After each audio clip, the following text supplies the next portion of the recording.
kindly stop here and let us have a quick check on a vocab. I'll give you 20 seconds time and your time starts now.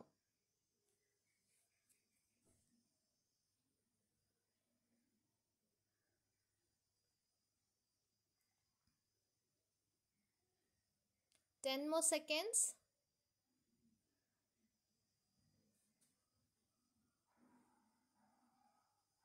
Three, two, one, stop. And now let us discuss the answers. Surpass அப்படின்னா என்னன்னா, அதாவது நம்மளோட எதிர்பார்ப்புகளெல்லாம் தாண்டி ஒரு விஷயம் இருக்கு அப்படின்னா அதை தான் நம்ம சர்பாஸ் அப்படின்னு சொல்லுவோம். அதாவது எக்ஸீட். ஸோ இங்கே பாருங்கள், ஆப்ஷன் ஏ. நெக்ஸ்ட், ஃப்ரென்சீட் அப்படின்னா என்னென்னா, அதாவது ஒரு வெறித்தனமாக வைல்ட்லி அன்கன்ட்ரோலபிள் அப்படின்னு சொல்லுவோம் இல்லையா, அதுதான் ஃப்ரென்சீட் அப்படின்னு சொல்லுவோம்.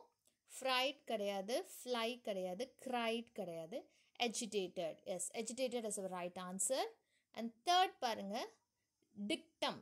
டிக்டம் அப்படின்னா என்னென்னா ஒரு ரூல். இப்போ ஒரு ரூல் போடுறாங்க அப்படின்னா அதை தான் நம்ம டிக்டம் அப்படின்னு சொல்லுவோம். இப்போ சென்ட் கிடையாது. Yes, proclamation is our right answer. அதாவது அதிகாரப்பூர்வமாக ஒரு விஷயத்தை அறிவிக்கிறாங்க அப்படின்னா அதை தான் நம்ம டிக்டம் அப்படின்னு சொல்லுவோம். நெக்ஸ்ட் ஃபோர்த் பாருங்கள், ஸ்ட்ரிஞ்சன்ட். ஸ்ட்ரிஞ்சன்ட் அப்படின்னா என்னென்னா ரொம்ப கடுமையாக, ரொம்ப ஹார்ஷாக ஒரு விஷயம் சொல்கிறாங்க அப்படின்னா அதை நம்ம ஸ்ட்ரிஞ்சன்ட் அப்படின்னு சொல்லுவோம். மியூசிக் கிடையாது, ஸ்டேட்மெண்ட் கிடையாது, அலைட் கிடையாது, is harsh. Harsh is our right answer. Deluge அப்படின்னா ஒரு மிகப்பெரிய வெள்ளம், ஃப்ளட் வருது இல்லையா, அதுதான்.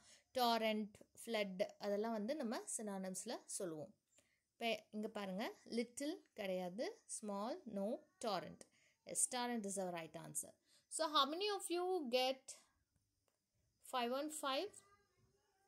Please comment below, and if your score is less than 5, then you have to go and take my 30 days challenge for improving our vocabulary skills.